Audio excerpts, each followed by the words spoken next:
Por que decidimos criar um documentário sobre o Rio de Janeiro? Bom, Rio de Janeiro, Paraíso em Chamas, é uma produção importante para o Brasil que gera debate, reflexão e mudança, mostrando a grave situação de insegurança pública que o Rio de Janeiro chegou e o risco desse modelo de criminalidade que acontece lá se espalhar por mais cidades do Brasil. Assim, como tudo que produzimos na Brasil Paralelo, este documentário busca a verdade histórica, levando um conteúdo de confiança para todo o nosso país. Tirar uma produção como essa do papel tem um grande custo, e ela só se tornou realidade graças aos nossos membros, que assinam a nossa plataforma com conteúdos exclusivos para assinantes. Atuamos de forma independente, sem aceitar R$1 do dinheiro público. Só assim nós podemos seguir tratando dos temas que tratamos de forma independente. E contamos com mais membros para conseguir produzir mais conteúdo e impactar ainda mais a cultura do Brasil. Chegamos ao menor preço possível para que mais pessoas possam assinar nossa plataforma, garantindo acesso a todas as nossas produções originais, que são os nossos documentários, filmes, trilogias e séries. Apenas R$10 por mês, você estará apoiando a BP e recebendo acesso a um conteúdo que você não encontra em nenhum outro streaming. Nos últimos 8 anos, nós produzimos centenas de conteúdos originais e com apenas R$10 por mês, você pode ter acesso a todos eles em nosso plano anual. Toque em Saiba Mais e seja um membro assinante ainda hoje. Muito obrigado e até breve.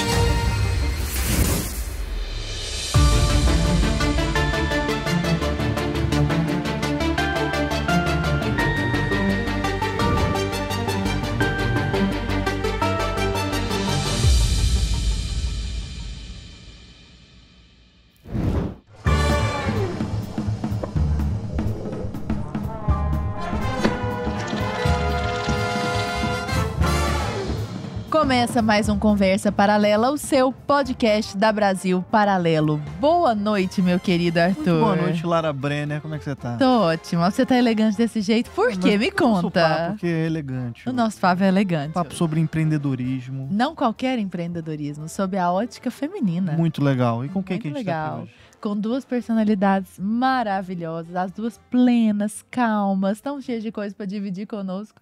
Estamos aqui com Misa Antonini, que é sócia e CEO do G4 Educação. Bem-vinda, querida. Obrigada, pessoal. Sempre um prazer estar aqui com vocês. G4 e Brasil Paralelo são sempre super próximos, então prazer. Obrigada pelo convite. Prazer é nosso. Não confundam com Sandra Bullock, tá bom? Misa Antonini. Parece. Parece. Sandra, temos outra Sandra, outra estrela. Mistura. E um prazer estar aqui com a Sandra também, participando do podcast. Exato. Sandra Chaio, que é nada menos que diretora institucional da Hope. A Hope mesmo, meninas, de lingerie, maravilhosa. Esta é a cara da Hope. Não poderia ser menos maravilhosa, não é mesmo? Muito bom estar aqui com vocês. Muito bom estar aqui com a Misa, que eu admiro tanto. Acho que vai ser um papo incrível. Incrível. Maravilha. Eu não tenho dúvida disso. Meninas, vocês... Não é novidade na vida de vocês o empreendedorismo, né? Pelo que eu entendi, o empreendedorismo caminha na vida de vocês desde sempre, né? Eu queria que vocês comentassem, só para... Vai que alguém aqui caiu de paraquedas, ou não é muito afeito a esse mundo do empreendedorismo e tudo mais, às vezes não conhece vocês, estão perdendo, não tem dúvida disso, mas falassem um pouco sobre a trajetória, quando que o empreendedorismo entrou na vida de vocês, como que vocês chegaram até aqui, ocupando funções tão importantes, cada uma dentro do seu respectivo nicho. Legal. E é interessante que a nossa história é provavelmente bem diferente, né? Porque o empreendedorismo da Sandra vem de raiz, aí vem do berço.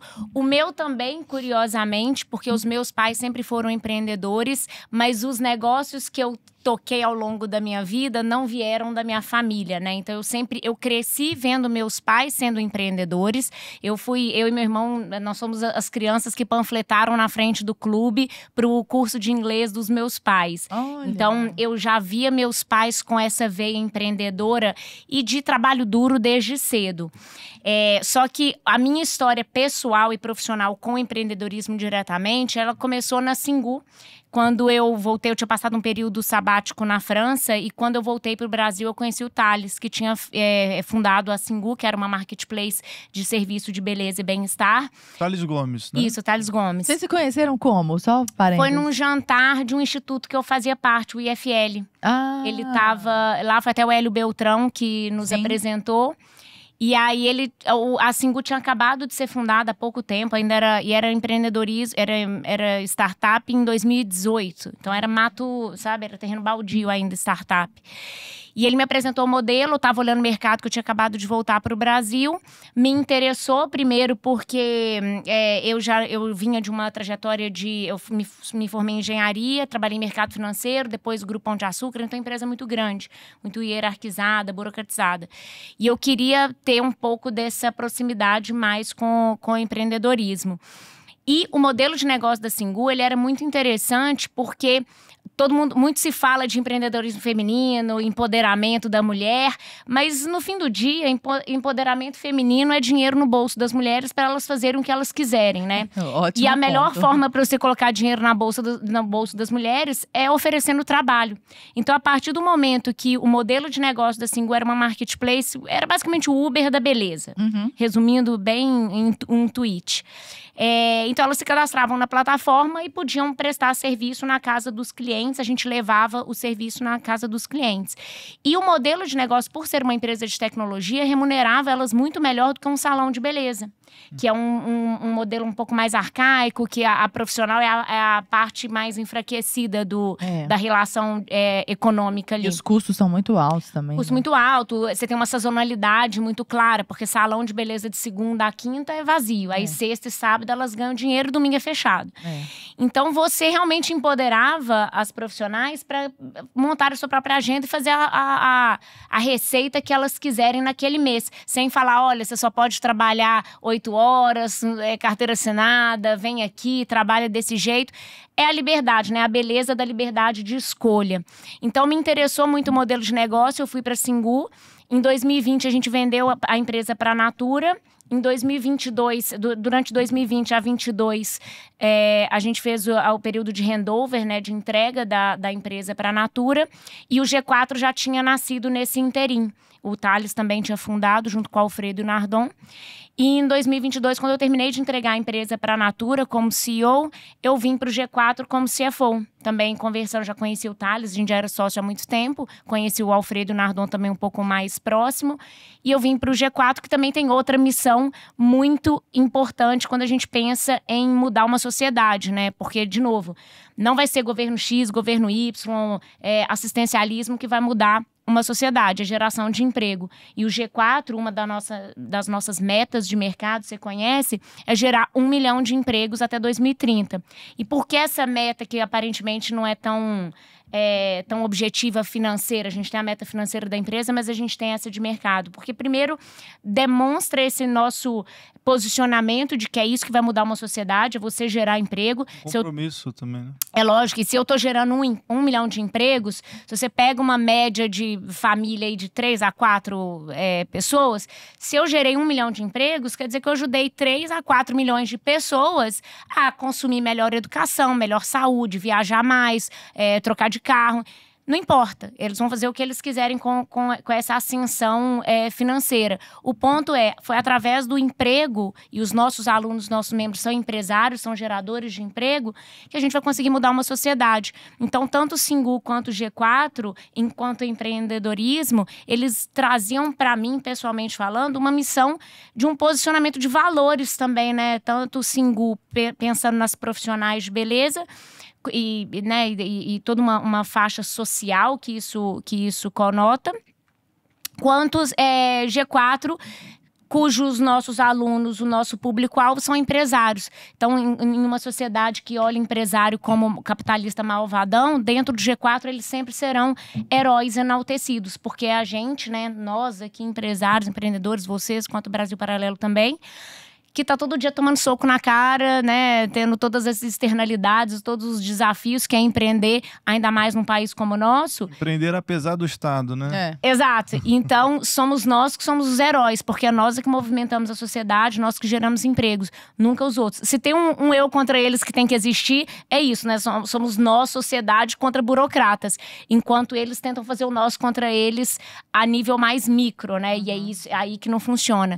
Então, acho que G4 e Singu, lá atrás, já em 2018, foi a minha conexão com o empreendedorismo de forma direta, né? Mas sem dúvida nenhuma foi algo que foi construído na minha infância, vendo os meus pais também sendo os geradores de emprego e sendo os empresários e empreendedores que estavam, assim como nós, lutando contra a maré, contra todas as externalidades aí que a gente sabe que não é fácil. E você, Sandra? Eu admiro tanto os dois empreendimentos, né, da Misa, mas o G4 em particular.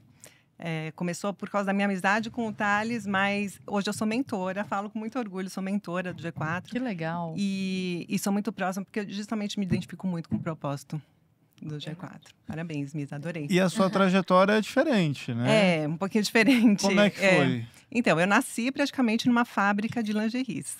E apesar de ter tido um pai muito empreendedor, raiz, assim, que veio do zero. Meu pai era um imigrante judeu-libanês, que chegou no Brasil com centavos no bolso e do zero construiu uma empresa multimilionária. Então, ele era aquele industrial bem-sucedido. Ele criou uma indústria numa época onde os grandes negócios se faziam na indústria. E a Hope era vendida em lojas de departamento, em multimarcas especializadas. Já era lingerie desde o início? Sim, nasceu como uma fábrica de calcinhas.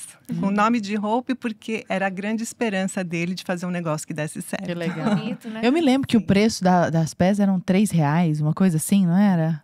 Não tinha muito valor agregado no produto. Porque como a gente vendia em espaços onde tinham outras marcas... até quando eu entrei, foi uma grande frustração, porque se eu quisesse colocar um lacinho na calcinha, não podia, porque ia aumentar o preço e aí ia vender o mais barato, né, para o cliente. Então, foi a minha grande frustração. Mas são essas frustrações que geram inovações, né? E foi assim que nasceu a primeira rede de franquias do setor no Brasil. Eu viajava muito, eu via lá fora tinha grandes cases, né? Victoria's Secret, como uma rede enorme. No meu setor, eu falava, poxa, no Brasil não tem isso. Não tinha, né? Só tinha multimarcas, lojas de departamento.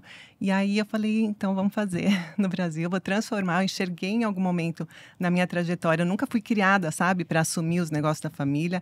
Sempre fui criada para me fazer por mim mesma. Meu pai morria de medo que eu e minhas irmãs, que a gente fosse filhinha de papai, sabe? Então, ele queria que a gente construísse nossa própria trajetória. Mas, no momento de dificuldades da empresa, eu enxerguei essa oportunidade de entrar e empreender dentro do negócio da minha família, dentro do negócio que ele tinha fundado lá atrás. E você era muito nova quando você propôs esse modelo de franquia, né, Sandra? Foi. Conta pra gente, deve ter sido até difícil convencer o pessoal começou lá. Por causa dessa frustração no produto, né? Eu queria trabalhar com moda, com design, com coisas bonitas. E a Hope era uma marca muito básica, muito popular. E aí eu falei, não, vou transformar isso aqui. Começou, então, um reposicionamento que começou nos produtos. Então, refiz todo o mix de produtos. Passou pela comunicação e culminou com a distribuição através da nossa entrada no varejo pelo sistema de franquias. O meu pai, assim como todo empreendedor que vem do zero, olha o Thales na Singu, né? Olha quanta oportunidade de emprego, de geração de renda, principalmente para mulheres. E isso, eu falo sempre que o Thales e o meu pai são muito parecidos. Eles são grandes admiradores de mulheres, né? Meu pai teve 3 filhas, 5 irmãs. A mãe dele era rodeado de mulheres. E ele queria enaltecer o papel da mulher na sociedade. Ele empreendeu fazendo uma fábrica de lingeries, né, de calcinhas. E ele não era o usuário do produto, mas ele acreditava que a autoestima era fundamental para que a mulher conseguisse se colocar na sociedade, né? Então, legal ele ter essa percepção. Ele queria crescer a empresa e eu também. Só que eu queria ir para esse lado das lojas físicas e meu pai queria ir para o lado da venda direta.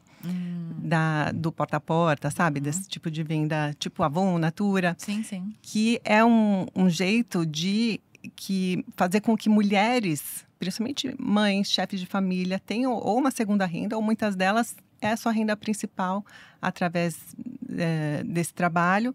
E ele queria gerar esse trabalho para o máximo de mulheres que ele pudesse. E a franquia foi a solução que eu encontrei de falar, olha, não vai ser um exército de mulheres trabalhando com a sua marca, mas vai ser um grupo de empreendedores e empreendedoras que vão levar a nossa roupa aí pelo Brasil e pelo mundo, através das franquias.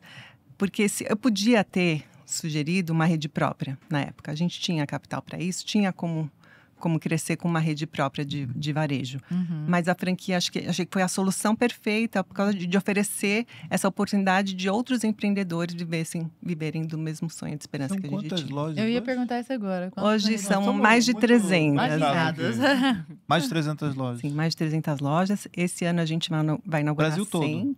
Brasil todo. Tem 5 franquias fora do Brasil. Tem Portugal, tem Angola, tem Paraguai, mas nosso foco ainda é a expansão no Brasil. A gente tem muita oportunidade ainda no Brasil, a gente tem modelos novos de negócios e é aquela oportunidade para a pessoa que quer empreender com segurança.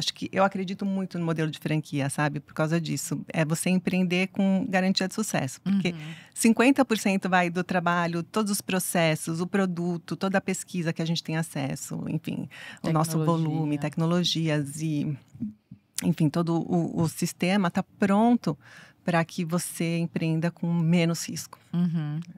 E o rebranding que vocês fizeram foi algo genial, né? Porque não só em termos de lingerie, na vertical, lingerie, roupa íntima, mas hoje vocês têm a Hope Resort, que aí te coloca em outro patamar de sofisticação de marca, você começa a capturar uma outra parcela de mercado. E a gente sai dos bastidores da moda. Imagina, eu era muito frustrada, porque eu não sei o que você está usando por baixo. Eu não sei o que você está usando por baixo. E agora tem roupa para homens também. Dica, é Hope. Tá bom. O seu também é, Arthur?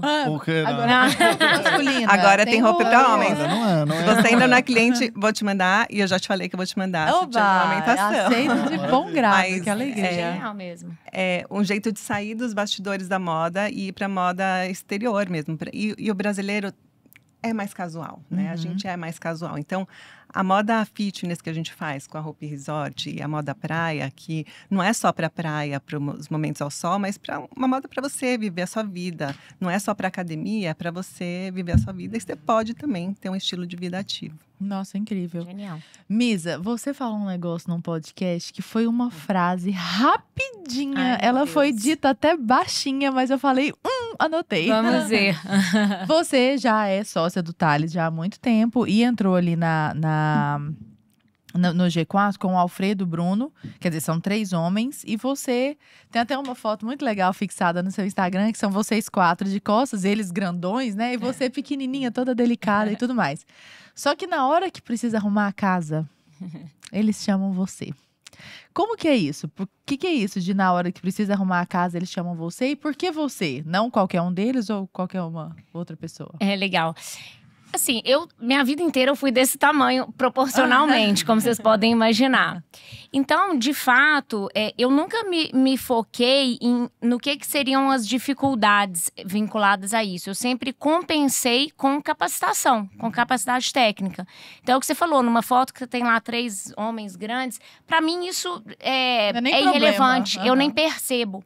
Porque, de fato, o que eles me chamam, o que os fazem a me chamar para arrumar a casa, ou que os fazem me ouvir numa mesa de discussão como sócios, é a minha capacidade técnica de me colocar não por uma característica X ou uma característica Y, e sim pelo que eu estou agregando à discussão de forma técnica. Porque contra fatos, dados, não há argumentos. Então não faria sentido nenhum empresários, de forma geral, seja mulher, seja homem, seja o que for, e contra dados só porque quem está falando é de um jeito Y, de um jeito X. Então, se o que eu estou trazendo tecnicamente faz sentido, qual que está sendo o veículo de comunicação dessa informação será irrelevante para eles. Até sua cabeça é de engenheira, né? Você fez engenharia. Exato. Então, um dos meus grandes ídolos é o Kobe Bryant. Eu comento ele lá no G4, todo mundo já me viu falando 1 milhão de vezes. E tem um vídeo dele que é maravilhoso. E na nossa área comercial tem uma frase dele: se você nos vir brigando, lutando contra um urso, Pray for the Bear, né? Que a gente fala, que é reze pelo urso. Não sabia que era do Kobe Bryant. É do Kobe Bryant. E tem um vídeo dele, uma entrevista que ele deu, e que ele comenta essa frase, que ele começa falando assim, gente, quando eu comecei a jogar basquete, eu era rápido, mas eu não era insanely fast. Eu não era absurdamente rápido. A minha mão, para fazer o grip da bola, ela não era a maior. Eu tinha domínio do jogo, mas eu não era excepcional. E aí ele fala assim, o que eu vi naquele momento não eram os gaps, era o que eu precisaria fazer para supri-los, para poder me equiparar aos outros grandes e chegar no GOAT, né? O GOAT Mountain, que ele fala, os melhores de todos os tempos. Então ele trabalhou mais duro do que todos os outros para suprir os gaps que ele enxergava.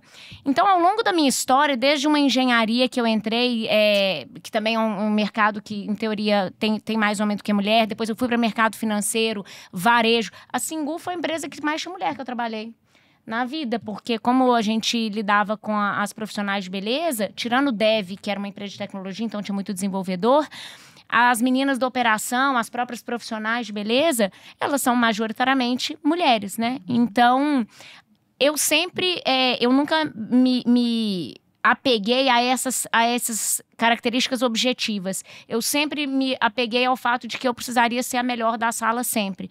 Só que como eu nunca era a melhor da sala, porque nós nunca somos, né? A gente nunca sabe em que vocês são melhores, ninguém vai ser absolutamente bom e melhor em tudo do que todo mundo. Eu só me focava em work harder, né? Trabalhar mais duro para que eu virasse a referência para que assunto fosse. E aí, quando eu conversei com o Thales lá atrás, na Singu, ele identificou isso. E ao longo do tempo, do período em Singu, eu mostrei isso, porque não adianta nada ele ser um bom... ele ter essa boa percepção de identificar o talento. Se ao longo... Você não sustenta isso, uma mentira, por muito tempo. Então, ao longo do período da Singu, eu ajudei, como sócia, a construir o negócio. Uma vez que a gente fez a venda, eu toquei toda a operação de entrega para uma companhia que tinha capital aberto. Então, você imagina uma Natura comprando uma startup. Os caras, na due diligence, eu falou, eu queria a nota fiscal do computador desde 2016. Eu falei, meu amigo, já vamos alinhar algumas coisas aqui. Então, era um processo complexo e que eu liderei, que ele já estava vindo mais para o G4, que tinha sido fundado. Então, os resultados falam mais alto do que qualquer característica subjetiva. Então, eu sempre me apoiei nisso e mostrei meu trabalho através disso e nada mais. E nada que não dissesse diretamente em relação a resultado. Então, quando eu terminei a venda da Singu e eles precisavam organizar a casa do G4, que era uma empresa que cresceu exponencialmente, vocês sabem a história... o Thales, para ele, foi no-brainer de me trazer como CFO também para conseguir trazer maturidade e governança para a empresa. Acho que muito pelo resultado, pela construção de um legado que eu comecei a fazer lá atrás. Desde ter escolhido engenharia, já foi focando em me capacitar o máximo que eu pudesse. Pegar o curso mais difícil, da faculdade mais difícil, para poder sempre elevar a barra. Porque por mais que eu não chegasse no mais alto, pelo menos melhor do que se eu não me esforçasse, eu com certeza estaria. E Sandra, o nosso tema de hoje aqui é empreendedorismo feminino. Eu queria te perguntar se você sente, em toda essa tua carreira, se o empreendedorismo feminino ele difere do masculino em algum caráter mais objetivo, de tomada de decisão, de repente. Porque tem aquela coisa, a mulher ela tem um olhar mais detalhado para certas coisas que o homem às vezes não enxerga. Como é que é isso de fato, dentro também do mercado de trabalho? O fato de você ser mãe, também, se isso influencia alguma coisa nas suas tomadas de decisões, porque você falou que teu pai tinha às vezes um caminho para um lado, ele enxergava uma coisa, aí você, não, cara, eu acho que isso aqui vai despontar. Como é que você vê isso? Eu me identifico muito com o que a Misa falou, nessa história da determinação e de você mostrar com dados, com números, com fatos, porque contra fatos não argumentos. Então, eu nunca senti nenhum tipo de preconceito por ser mulher no mundo dos negócios, nem na minha empresa, nem em qualquer ambiente corporativo aí que eu já frequentei. E olha que são mais de 26 anos de mundo corporativo. Mas eu nunca senti nenhum tipo de dificuldade a mais por ser mulher ou não. Então, talvez eu não tenha essa experiência para falar em nome de muitas mulheres. Então, talvez a minha experiência seja um pouco diferente. Talvez também porque a minha empresa é uma empresa muito feminina. Assim como a Singu, eu emprego majoritariamente mulheres, mais 70% do quadro da Hope é de mulheres. Tudo bem que confecção é mão de obra intensiva, e confecção geralmente é uma costureira que está lá. A gente tem até o preconceito ao contrário, a gente tem costureiros homens hoje na fábrica, mas é mais difícil. Mas é uma empresa de mulheres. E o produto, até 2 anos atrás, era para mulheres, agora que a gente tem o masculino. Então, eu nunca senti nenhum tipo de dificuldade em ser mulher. Mas eu senti dificuldade, sim, em ser a filha do dono. Isso, uma vez eu ouvi de uma pessoa que o pior emprego do mundo é ser filho do dono. Mas não é que é o pior emprego, né? Mas é esse desafio a mais de você ter que se provar. E eu acho que muitas mulheres podem se identificar com isso, não é o meu caso, mas essa coisa de ter que se provar gera na gente uma garra a mais, sabe? E, olha, eu entrevisto, eu tenho um podcast também, Papo Íntimo, vocês devem conhecer, e eu entrevisto empresários e empresárias, e uma coisa que eu vi que é em comum a todos eles é essa garra e determinação. Quando você tem determinação, nada para. Você pode enfrentar qualquer dificuldade. E uma coisa que eu vi também é que todos os empreendedores de sucesso passaram por algum momento de dificuldade extrema, assim, de um trauma, seja pessoal, seja no trabalho, mas sempre teve alguma situação extrema que eles tiveram que superar para poder terem chegado onde chegaram. Então, eu não enxergo os desafios, os obstáculos com medo. Eu enxergo como uma oportunidade de eu me provar mais uma vez, mostrar o meu valor e, assim, fazer a coisa acontecer, sabe? Mas eu acho que assim, o mercado, ele tá aí para todo mundo. Vai dar vontade de fazer acontecer que tá naquela pessoa, independente de ser mulher ou ser homem, fazer aquilo acontecer. E enquanto a ser mãe, temos uma gravidinha aqui. A Misa também tem 3 filhos, ainda pequenos. Meus filhos são maiores, mas a fase da maternidade, que eu estava gerando os meus bebês, que hoje eles são grandes, são adultos, mas essa fase eu me sentia a mulher mais poderosa do mundo. Olha só. Eu me sentia mais inteligente.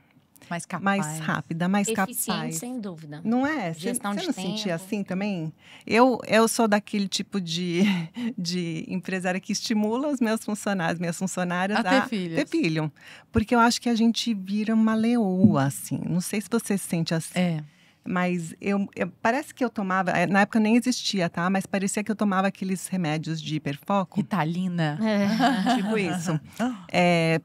Eu tinha muito foco, foi a época que eu mais fui produtiva, que eu mais fiz acontecer.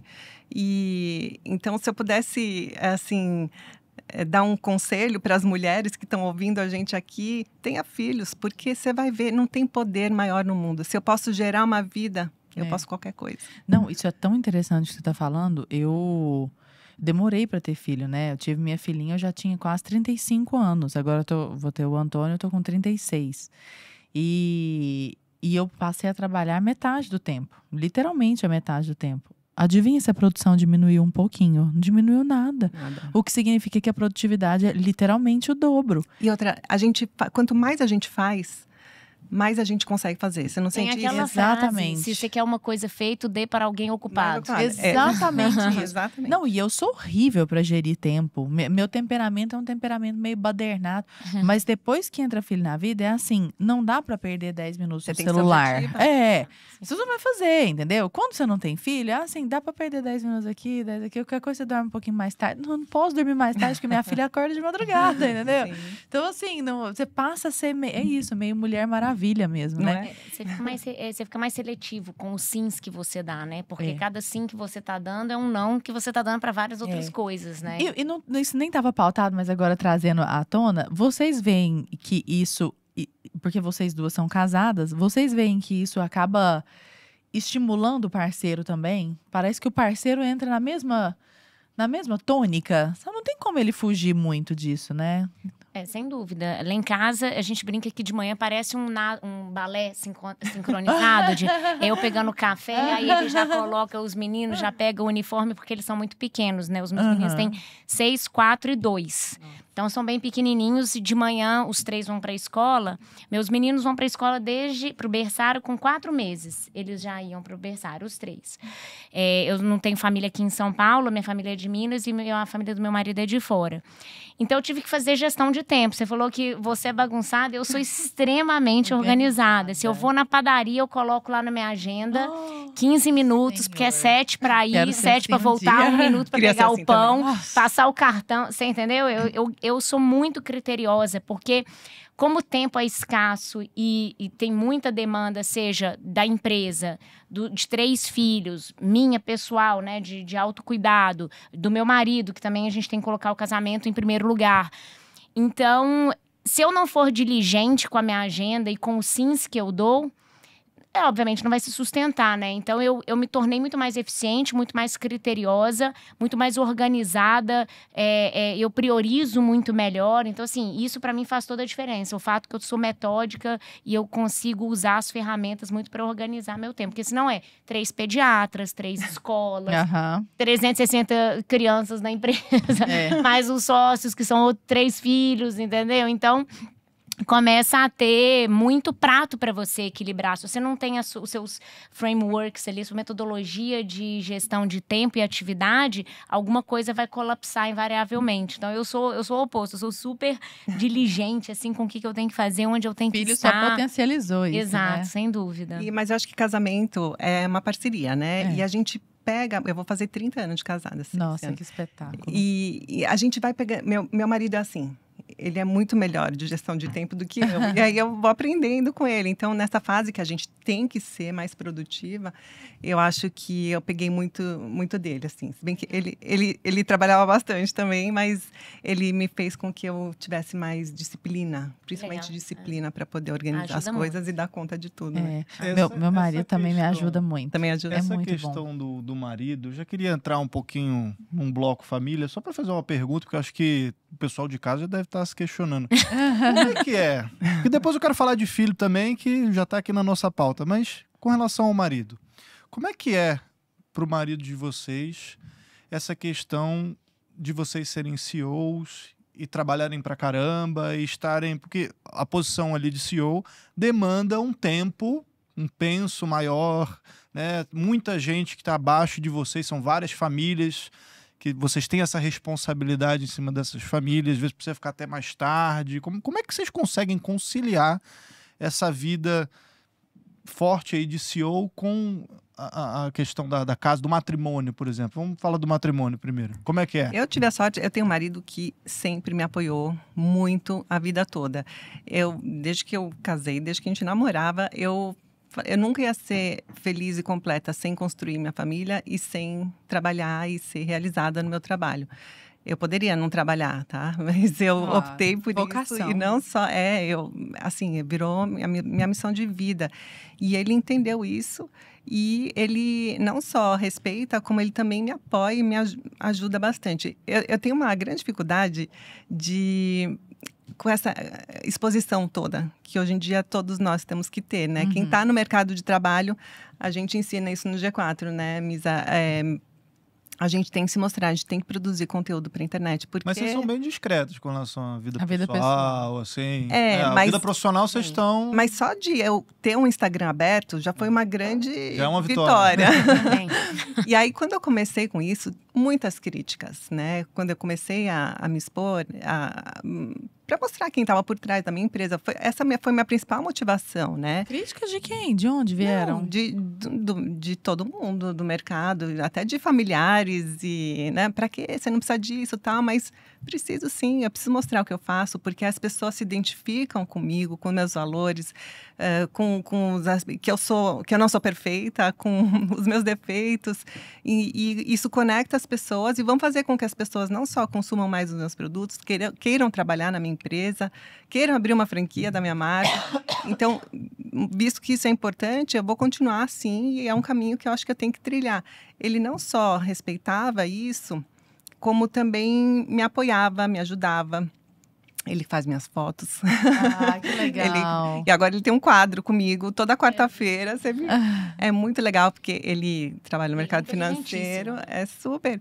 Ele trabalha no mercado financeiro 35 anos e toda quarta-feira ele dá dicas de investimentos, enfim. Legal. Que espetáculo isso, que parceria boa. Isso que eu ia falar, assim, a resposta para sua pergunta é a mais clichê de todas, mas os clichês se tornam clichê normalmente por algum motivo, né? Que é isso, é parceria. Em nenhum cenário que o casal não esteja alinhado num objetivo comum, isso vai funcionar de fato, porque vira uma competição e não um alinhamento, né, de valores e de direção. E de verdade, a gente não conseguiria, eu falo isso por mim, assim, a Sandra, pelo que ela está respondendo, nós somos super parecidas. Eu não conseguiria entregar o que eu entrego, seja profissional, seja como mãe, seja como pessoa, mulher, se eu não tivesse o comprometimento do meu marido junto, né? Me ajudando, sendo um trabalho em equipe. Porque é o que eu falei, de manhã, ele tá arrumando os meninos, colocando o uniforme, eu tô fazendo café e eu acordo todo dia às 5 horas da manhã e eu posto fazendo café. Que também foi um negócio que o time, no final do ano passado, quando eu assumi como CEO... o time falou assim, você precisa começar a produzir mais conteúdo também pra ser a cara do G4. E eu era super discreta também, meu Instagram era fechado, tinha, sei lá, 300 seguidores e 15 fotos. Eu falei, bom, gente, o que a empresa precisa de mim? Eu sou uma doer, né? Eu sou uma executora, tem que fazer, eu vou fazer. Aí eu apaguei foto dos meus filhos, porque de fato eu sou realmente bem discreta nesse sentido. E falei, toma, vamos fazer, vou começar a publicar. E eu vi uma oportunidade de, primeiro, me tirar de uma zona de conforto, porque, de fato, eu não tinha essa veia artística muito, historicamente, muito explorada. E também porque eu vi uma oportunidade de ser um give back para a sociedade, para outros empresários, para outros empreendedores, para uma juventude que está carente de bons ídolos e bons direcionais. Então, quando eu abro caixinha de pergunta, eu falo que é quase um estudo antropológico, assim, porque as caixinhas vêm assim: como chegar no cargo que você chegou? Como eu viro CEO? Aí você vai ver, a pessoa tem 14, 15 anos. Como se existisse uma bala de prata. Eles estão querendo uma resposta rápida e fácil, que possa ser respondida numa caixinha com 3 linhas, de algo que é um composto de ações ao longo de anos de dedicação, de anos de trabalho duro, de determinação, de resiliência. Então, nesse momento que o time me provocou a me expor mais, eu, inclusive, vi como uma oportunidade de entregar um pouco, de devolver um pouco do meu tempo, porque é quase um full-time job, você tem que ficar gerando conteúdo. Não é mais difícil do teu trabalho hoje? Super difícil.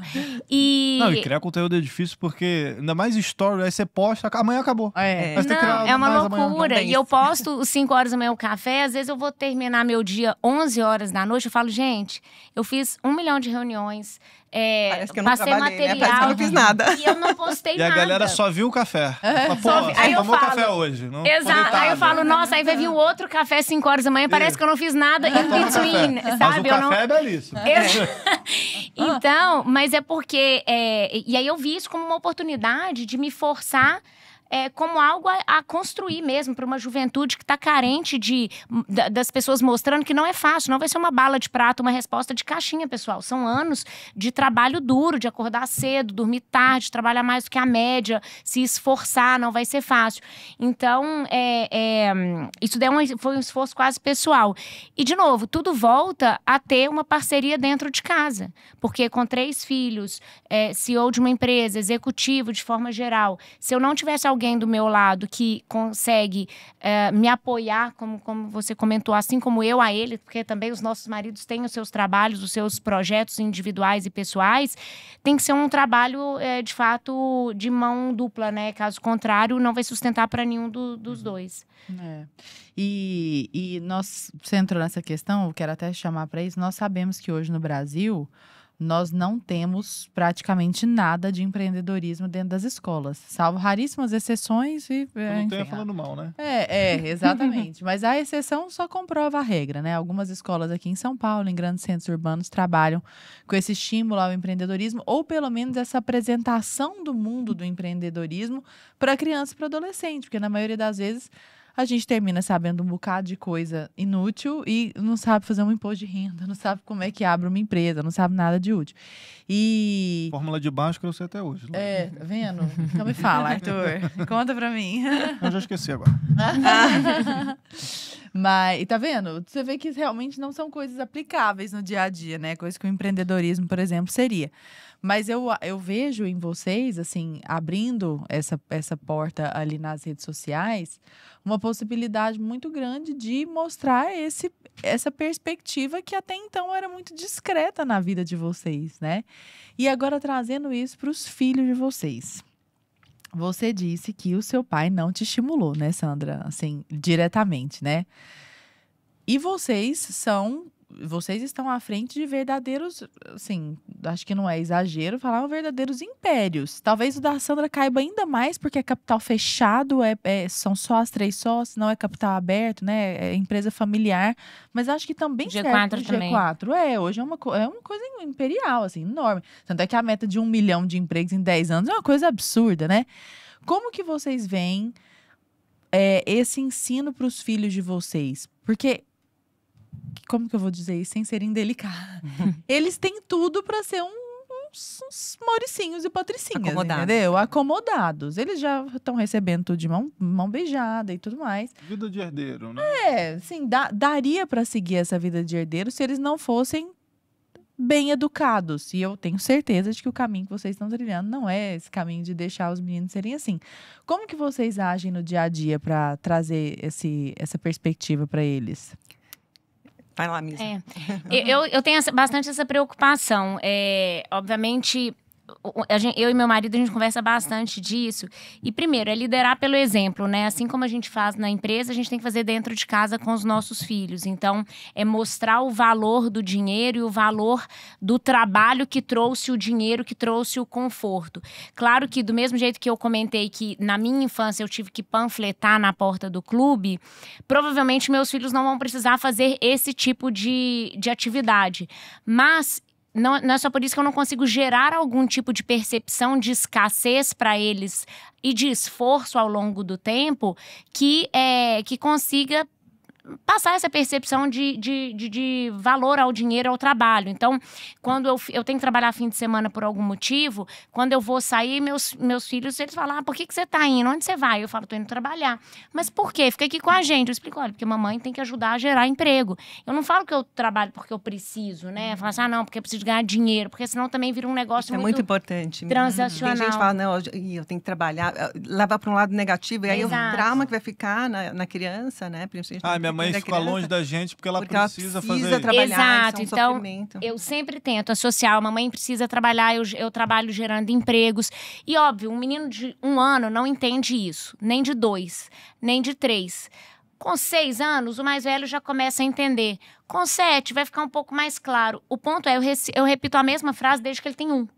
E aí, uma hora, vai começar a entender o que é o meu trabalho com geração de empregos, porque no início realmente não vai fazer sentido. Tem até uma brincadeira que eu faço com meu marido, que é a fila da padaria. A fila da padaria é a maldade do marketing materializado no mercado, no livre mercado, que é, você vai numa padaria com uma criança, você tá na fila para pagar. O que acontece? O que tá na altura do olhar daquelas crianças apetitosas? Todas as indulgências de brinquedo, aqueles brinquedos que estragam com 2 horas, doce, pirulito. E eu nunca compro. Quase que por uma questão filosófica, assim. Ele fala, posso pegar isso? Aí um pega um carrinho, outro pega uma boneca. Eu falo, não. Mas por quê? Porque é caro. Porque aquilo ali, de fato, pro valor agregado que aquilo entrega, aqueles brinquedinhos que quebra com menos de 1 hora, é um absurdo. E ali realmente foi construído ali pelo marketing mental do negócio de pegar no momento ali da vontade, da fila. Então, eu gero essa escassez, a percepção do não, só porque eu acho que o não educa mais do que o sim nesses momentos. Então eu poderia comprar o bonequinho lá e parar o choro, porque criança de todos nós é igual, né? Eu poderia comprar a minha paz do curto prazo, mas eu não estaria criando o longo prazo na criança. Então eu brinco com meu marido que a fila da padaria é a melhor hora de dia a dia para criar escassez do tipo, gente, não é qualquer coisa que você vai acessar, pegar e falar assim, me dá e eu vou te dar. A gente gera agora, é uma besteira, né? Uma besteirinha de dia a dia, mas que você vai compondo a percepção de que não é qualquer coisa que você quer que você pode comprar, você pode... Aí quando a fadinha do dente deixa, eu falo, by the way, se você quiser ir na padaria e comprar aqueles negocinhos que você me pede sempre e eu não compro, você pode ficar à vontade. Agora eu já te aviso, o dinheiro vai render menos do que... Porque ali é um absurdo. Então eu vou criando essa percepção de valor ao dinheiro, de não é tudo que você quer. Agora, eu não vou conseguir provavelmente colocar ele para panfletar, porque não vou nem criar essa situação artificialmente só para passar uma mensagem. A São Paulo tá muito perigosa. Exato. Mas você consegue, é possível, né, criar esse tipo criar de jeitos de dar valor pro dinheiro. Né? Acho que esse é o resumo da história. Porque é isso, a gente precisa desenvolver isso dos nossos filhos. Os meus já são adultos, né? Mas eu estimulei desde crianças. No judaísmo a gente tem o Bar Mitzvah, que é um evento quando o menino faz 13... Eu tenho 3 meninos, né? Meu pai teve 3 filhas mulheres e eu 3 homens. Mas quando eles fazem 13 anos, tem o Bar Mitzvah, que é uma cerimônia que é super importante, relevante. E eles ganham presente, geralmente, em dinheiro. E aí a gente já estimula eles a aplicarem esse dinheiro. Como é que eles vão investir? Então já começa essa educação financeira. E o que eu vejo agora, eles adultos já entrando no mercado de trabalho, ninguém tem emprego garantido na Hope. Nem meus sobrinhos, nem meus filhos. Não é cabide de emprego. Então eles vão ter que ir ralar, chegar lá. E eu vejo que eu desenvolvi isso neles, essa ambição. Que é diferente de ganância, né? Mas essa ambição que eles têm que ter na vida de querer construir algo que seja relevante, algo que seja duradouro. Então, além do dinheiro, dessa questão do dinheiro, de investimentos, é isso de querer criar algo para o mundo, para a sociedade, que gere valor para que eles consigam se sentir realizados. E você percebe, porque eles já são adultos, já dá para fazer o diagnóstico, né? Deu certo. Os 3, graças a Deus. É mesmo? Os 3. Tem um ainda na faculdade, mas os outros 2 já estão... Vocês duas sempre sonharam em ser mães, e por que eu pergunto isso? Porque hoje em dia a gente vive numa sociedade que cada vez mais tardiamente as pessoas formam famílias e pensam em filhos, né? E aí, enfim, a gente pode elencar várias causas para isso. Mas tem muitas mulheres que querem também crescer e empreender e pensam primeiro na questão do trabalho, né? Então, eu quero primeiro me realizar profissionalmente e depois pensar em família. Foi assim com vocês também? Não estou falando que tem uma resposta certa ou errada, só perguntando não, mesmo se... Não, ou se desde o início foi uma coisa junto, assim, e as coisas foram se desenvolvendo. Eu sempre quis ser mãe, sempre quis construir minha carreira. Não existia uma coisa sem a outra.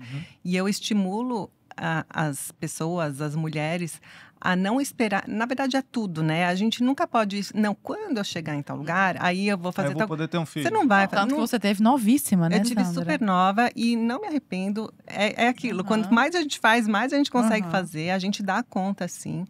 As oportunidades vão continuar aparecendo. É só a gente saber identificar e ir atrás que a coisa vai acontecer. Então, eu acho que não tem essa coisa de idade. Lógico, você tem que ter o mínimo de condições financeiras, porque são despesas grandes. Mas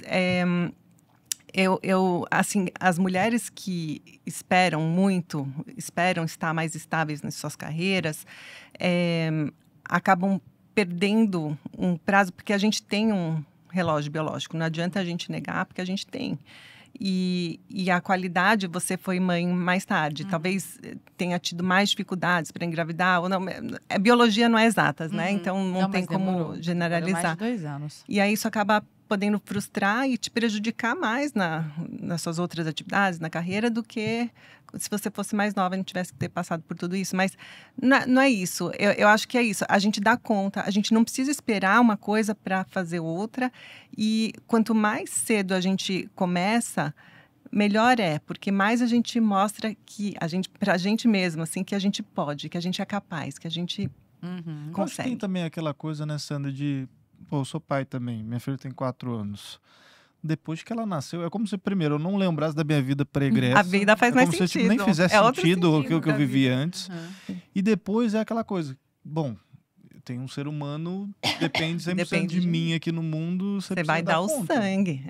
né? Você reprioriza tudo, Inclusive, né? Reprioriza tudo. Eu acho que nesse ponto da sua pergunta, assim, primeiro é que não é um jogo de ou, é um jogo de e. Né, que é um pouco do que a Sandra comentou. No meu caso, eu sempre quis formar uma família, né? Que, óbvio que ser mãe, ele está dentro do contexto formar uma família. E eu sempre quis também ter uma carreira. E uma carreira que eu sempre me dediquei muito para ter uma ascensão veloz, porque acho que desde do que eu vivi, desde a minha infância, era quase uma necessidade que eu coloquei aquilo como a motivação. Era, cara, eu quero ter uma carreira de sucesso, eu quero melhorar a condição, quero dar uma condição melhor para minha família, mas sempre, nunca foi uma escolha, sabe? Tipo assim, olha, eu vou focar na minha carreira em detrimento de formar uma família. E aí formar uma família é porque ter o filho, ser mãe, junto com, de novo, um companheiro, um parceiro, alguém que fosse do meu time ali para construir tanto a carreira junto comigo, quanto a família junto comigo. Porque, de novo, eu olho tudo de forma agregada, né? Então, sem dúvida, e eu concordo com a Sandra, que esperar... Eu tive... meu primeiro foi com 33 também, não foi tão mais nova que você. E foi meio que no susto, eu tinha acabado de casar, então assim, a gente nem chegou a ter a discussão, e aí, quando a gente vai ter filho, eu já engravidei. Então assim, foi no susto, mas não foi, porque a gente já tava casado, tava tudo certo, mas eu tinha acabado de entrar na Singu. E aí, quando eu fiquei sabendo da gravidez, assim, filho é bênção, né, gente? Tipo, quando as meninas me procuram também, nossa, descobri que eu tô grávida, o que eu faço? Eu falo, primeiro... Maravilha. Eu falo, primeiro, Parabéns. por nenhum segundo você tenha qualquer sentimento negativo ou se questione, tá? Isso é o primeiro ponto. Passamos desse ponto, agora vamos organizar. Qual que é o problema, qual que é a sua preocupação, tal. Então, o filho é benção. Só que eu lembro que quando eu fui falar com o Thales, eu tinha acabado de entrar na Singu. Eu falei, ai, nossa, putz, eu vou chegar lá assim, olha, sua sócia chegou. Chegou grávida. E eu lembro que eu cheguei, chamei ele num canto, toda cerimoniosa, porque eu conheci ele há super pouco tempo, né? Toda cerimoniosa, dedos, olha, eu tenho um negócio, eu tinha acabado de voltar da minha lua de mel e tal. Então, eu tô grávida. E aí o Thales, você conhece ele? Tá bom, mas e aí? E daí? Tá bom, e aí? Aí eu falei, não, mas né, eu queria te falar que isso não vai impactar. Ele falou assim, tá bom, mas eu te conheço, pelo amor de Deus. Eu te conheci com 2 minutos de conversa pra saber que isso não é um problema. E vamos, e seguir o jogo. E aquilo dali me deu também, putz, tirou peso das costas ali. Aquele peso, nossa, como é que eu vou falar? E assim foi nas minhas 3 gravidezes, né? Das minhas 3 gestações, que eu falo que o Thales participou das 3 de alguma forma, porque foi Singu, 2 na Singu. E o G4, eu entrei no G4 grávida, de 7 meses. E então, e sempre foi assim, ele também agiu com muita naturalidade, né, daquele jeito dele de, não, isso daí não muda nada, eu tô aqui no long run com você, né, a gente tá aqui, pro longo prazo, é pra construir um negócio muito maior do que esse período curto. Então, e assim foi, né, então pra mim não é uma questão de ou, é uma questão de como é que você conduz as duas coisas de forma concomitante, não de forma de competição, né? De tempo, de alguma coisa. Agora, até trazendo um desabafo, assim, eu não cresci nessa mentalidade maravilhosa de formar família desde sempre. Eu tinha pavor da maternidade, horror, assim, desespero. Cabeça feminista, né, amiga? Você sabe como é que é. Aquela coisa, seu filho vai acabar com sua vida. Que tá, coitada, tão nova, já engravidou, já...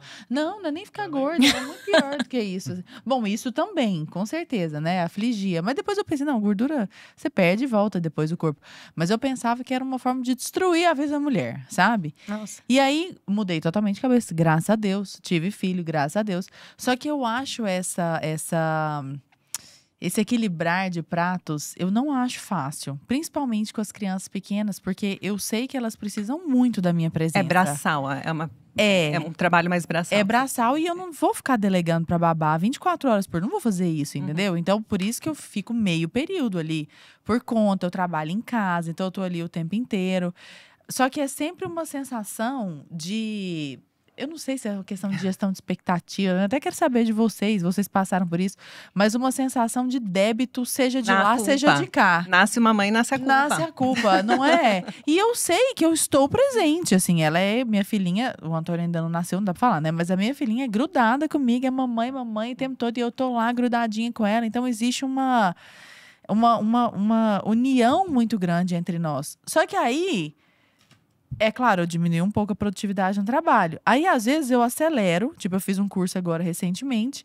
Dei um pouco mais de atenção pro trabalho. Eu falei, não, mas agora eu preciso... Sabe assim, essa coisa de ficar equilibrando os pratos? Eu não acho isso uma coisa tão simples, sei lá. Eu tenho uma frase que eu falo sempre, que eu não acredito em equilíbrio. É, né? Não existe equilíbrio. Tem horas, tem momentos da vida que você vai ter que se dedicar mais, correr mais para um lado ou correr mais para o outro. Eu, curiosamente, na minha gravidez do meu terceiro filho, eu descobri um problema de saúde, um câncer de tireoide. Nossa! E logo em seguida tive que fazer uma cirurgia, um tratamento e tal. E aí... Olha, e dos outros 2 não. Eu tive o luxo de me dedicar a fazer assim como você fez, de ir intercalando casa com trabalho e tal. No terceiro, não. Eu tinha que cuidar da minha saúde, do meu bebê. E foi a época que eu mais consegui produzir na Hope. Foi a época que culminou com todo esse reposicionamento que a gente fez.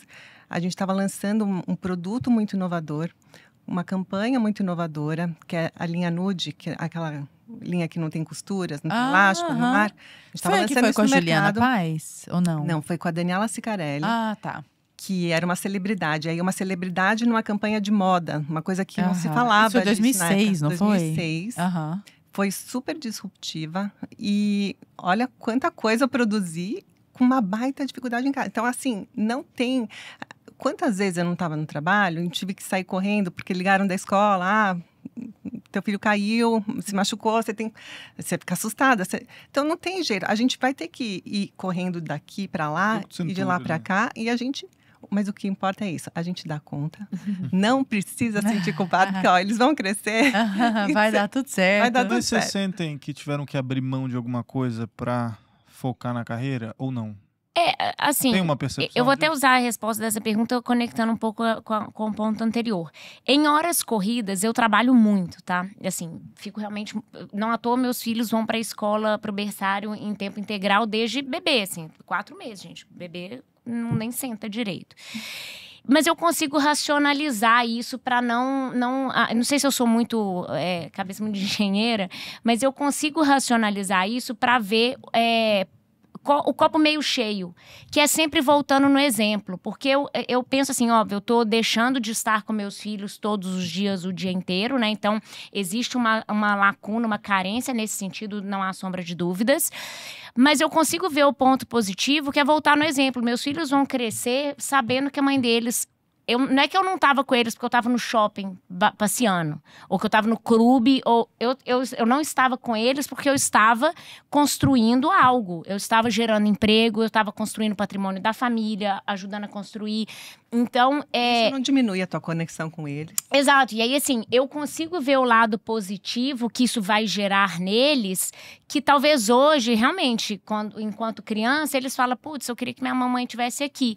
Mas ao longo, um efeito composto de longo prazo disso, do exemplo que eu tô dando dia após dia, de falando, olha, mamãe não tá aqui porque a mamãe tá lá trabalhando para a nossa família, para outras famílias, para a mamãe gerar emprego e também para a mamãe construir algo aqui pra gente, para te dar uma educação de qualidade, pra gente poder ter o que a gente quer, ter uma casa boa, uma segurança e tudo mais. Então, eu consigo racionalizar de tal forma que isso torna qualquer tipo de culpa ou peso bem mais leve. Porque eu sei que vai voltar para eles em exemplo. Porque quando eu cobrá-los de ter uma carreira também, se dedicar aos estudos, eu falo, hoje a profissão deles é estudante. Com 6 anos de idade, ele tem uma profissão. Fala assim, ele, não quero ir para a escola hoje. Eu falei, você tem que ir, a sua profissão é estudante. A minha profissão é engenheira, agora CEO de uma empresa.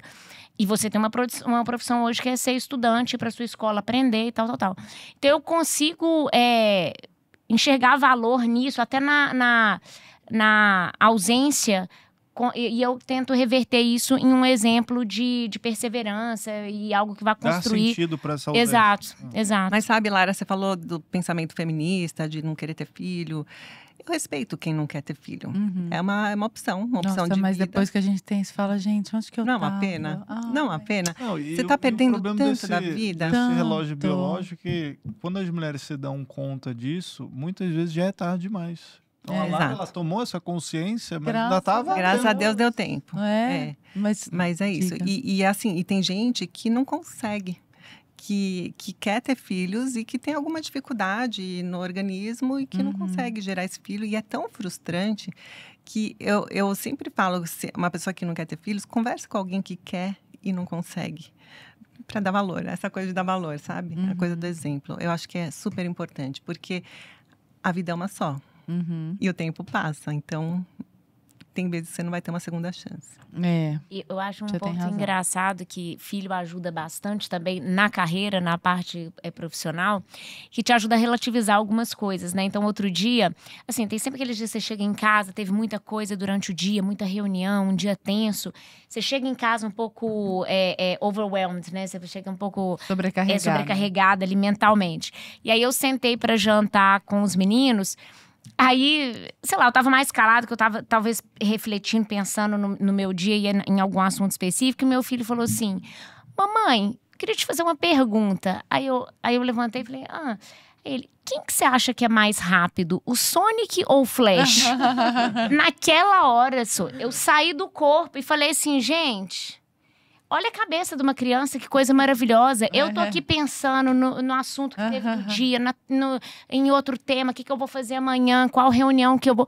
E aquela criança na minha frente só está pensando... no Sonic e no Flash. Em quem é mais rápido, que é uma pergunta boa, diga-se de passagem. Quem é mais rápido? Foi Por favor, difícil. pessoal de casa, eu quero saber. Foi difícil responder, porque eu não poderia mostrar fraqueza. Eu falei, olha, sinceramente, eu acho que é o Sonic que veio de outro planeta. Eu tô com o Sonic também. O Flash é o reflexo de uma adaptação, de uma anomalia ali, que eu não lembrava direito a história.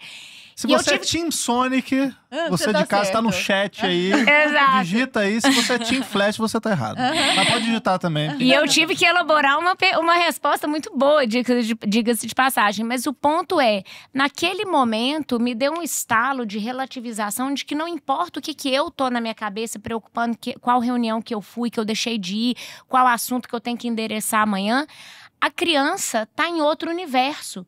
Então, o que ela espera de mim, o que é o meu papel naquele momento, é por isso que eu não foco tanto no momento que eu não estou, e sim no momento que eu estou, no momento que eu estou, e aí é o outro grande clichê do tempo de qualidade, isso é verdade. O tempo que eu estou, que eu esteja para conversar sobre o Sonic, sobre o Flash, para desenhar, porque eu sei que as outras horas todas do dia, eu não estarei. E isso eu não consigo mudar. Mas a hora, o que eu faço com a hora que eu estou, eu consigo administrar, que eu não vou ficar pensando em reunião. Eu vou tentar engajar numa conversa tão interessante quanto o Sonic e o Flash. Então é isso, eu acho que a forma de se racionalizar e ser mais intencional com o que você faz, beleza. Entre o tempo que eu fico com eles e que eu não fico, a proporção pode estar um pouco desbalanceada, que é o desequilíbrio que realmente pode acontecer durante um tempo. Mas que essa parte eu seja mais intencional com ela. E aí ela alivia todo o resto, dado que isso daqui já tem um sentido, que é o que a gente falou, trazer sentido também, inclusive para a ausência, para a abstenção. Isso é interessante. Hoje eu sinto que o desbalanço é o contrário. Eu sinto que o desbalanço para mim tá mais pendendo para ficar com eles, sabe? Mas que não deixa de ser um tipo de desbalanço, tendo em vista a vida anterior, digamos assim, né? Como que foi quando os seus meninos eram menores, Sandra? Então, é justamente isso. Assim, eu não era a mãe que estava sempre na porta da escola. Quando eu estava, era uma raridade. Minhas amigas morriam de rir, falavam que ia chover. Mas é isso. Eu buscava estar presente de corpo e alma nos momentos que a gente estava juntos. E eu me cobrava muito, eu tinha muita culpa. Eu me cobrava muito, eu saía de um ponto da cidade até o outro, às vezes só para buscar na escola, pelo menos uma vez na semana. Mamãe tá aqui. Para mostrar que eu estava lá. Nem que eu entregasse para o motorista e o motorista levava para casa. Não era eu que chegava em casa e dava o banho e nada disso, mas pelo menos eu aliviava a minha culpa de mãe, sabe? Mas esses momentos eram importantes também. Acho que tudo é importante, tudo é experiência na vida. Mas é isso, a gente vai... E eles deram certo, né? Então aí os três adultos, ótimos. Com seus traumas, que também são importantes, né? Não é? A gente tem que ter traumas. Sempre vai ter um psicólogo que vai colocar o trauma na... passando por isso ou não. É isso. Não, mas e falando... Não, eu ia falar falando em experiência, como é que foi participar lá do Shark Tank? É verdade. É muito legal aquilo. Experiência incrível. Eu sempre adorei o produto, o Shark Tank, o programa, formato, né? Muito bacana. O formato é muito legal. Eu assistia muito de fora, antes de ter aqui no Brasil. Meus filhos sempre gostaram. Essa coisa do empreendedorismo, a gente gosta de ver exemplos, né? Então, são vários exemplos lá na hora. E quando veio o convite... para eu participar do Shark Tank, eu falei, nossa, primeiro, eu nunca tinha pensado, uma pessoa super tímida, eu tinha acabado de abrir minhas redes sociais, enfim, publicar conteúdo e tal, mas eu tinha acabado de perder o meu pai também. Meu pai tinha falecido. E meu pai, pandemia agora, né? Ele faleceu em janeiro, a pandemia começou em março, né, de 2020. E... o meu pai era muito essa pessoa de ajudar os outros a empreender. E eu soube disso a vida inteira, dos exemplos que eu via dentro de casa, na família, com sobrinhos, primos, que a gente tem família espalhada no mundo inteiro. E ele sempre foi de ajudar muitas pessoas, não só com dinheiro, mas também com know-how. E quando ele faleceu, olha que interessante, eu recebi muitas mensagens de muita gente falando que devia tudo ao meu pai.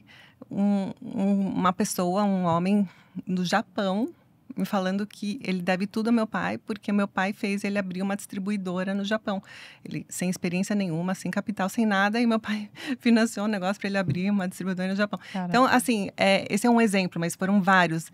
Ele era muito disso do smart money, né? E eu falei, poxa, eu nem sabia de tantas depois histórias. Eu nem sabia dessas histórias. Aí vem me aparecendo um monte de história assim. E aí, em seguida, vem o convite para participar do Shark Tank. Eu falei, deve ser um sinal divino. Aí eu ia aceitar, só que aí veio a pandemia. Aí eu falei, não, se eu vou fomentar algum negócio que seja dos meus franqueados, dos meus clientes, né, multimarcas. Hoje eu ainda tenho mais de 3 mil clientes.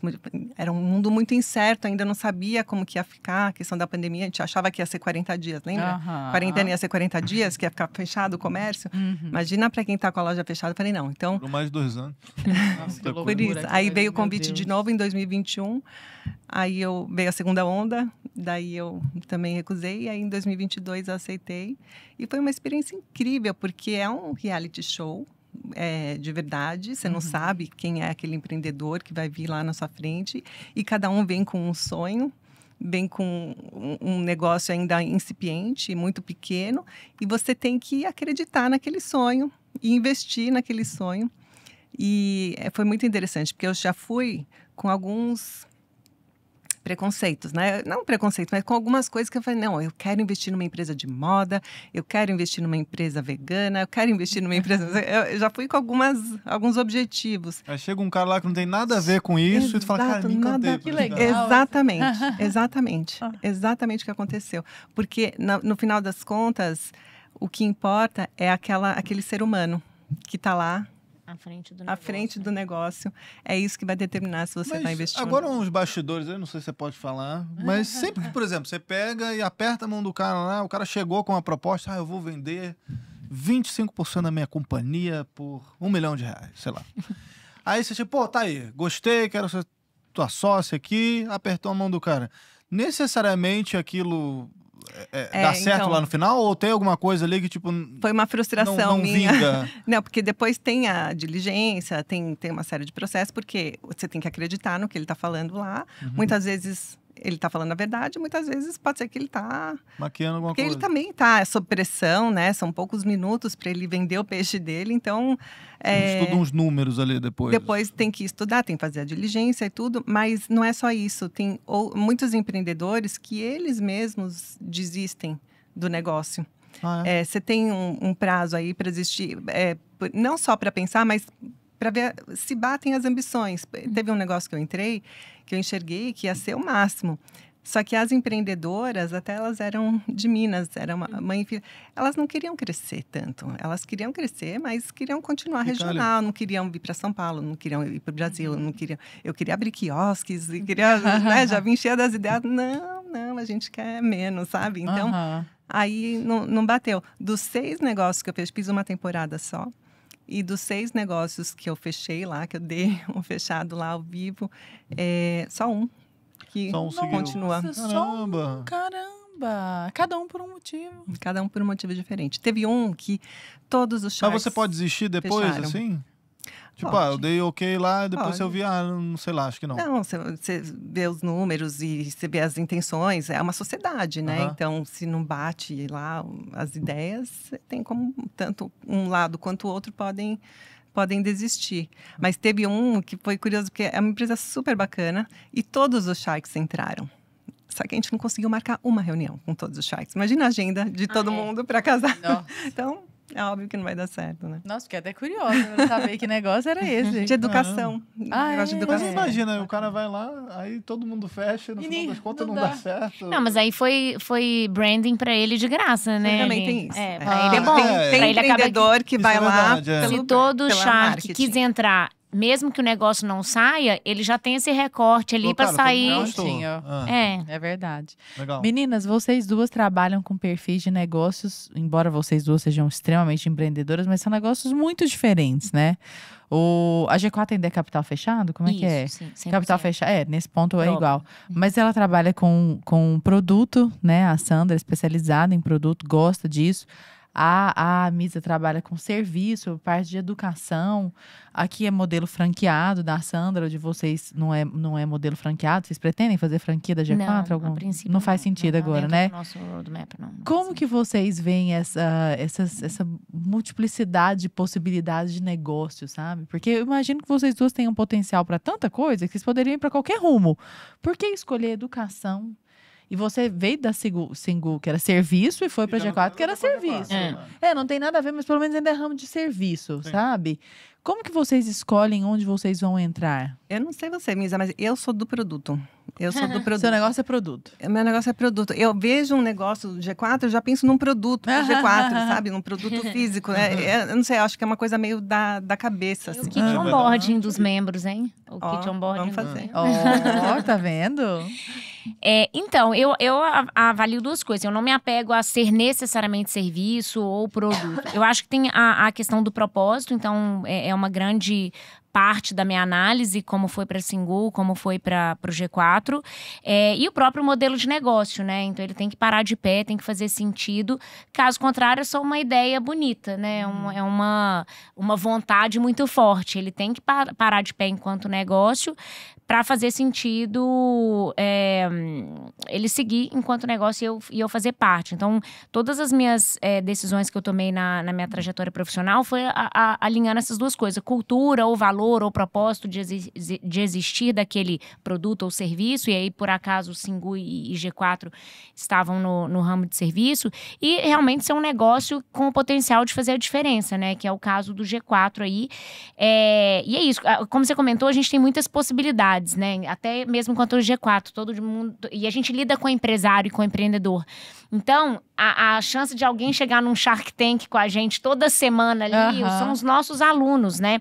Eles falam, olha o meu negócio, deixa eu te apresentar meu business. É um eterno Shark Tank. Exatamente, é um eterno Shark Tank. Considerando os 3 fundadores, né, Thales, Alfredo e Nardon, eles transitam muito nesse meio de empreendedorismo, mesmo não apenas nos nossos membros e nos nossos alunos. Então, projetos aparecem assim o tempo inteiro. Deve ter muita coisa promissora. Muita coisa promissora. E aí, no ano passado, a gente sentou para fazer o nosso planejamento estratégico, que foi um processo que a gente fez durante 8 meses, justamente para alinhar o que seria o nosso objetivo de longo prazo. Porque dizer não para oportunidade ruim é fácil, né? Você pega um projeto ruim e fala não. Agora, você dizer não para coisa boa porque você quer focar no ótimo, isso é difícil.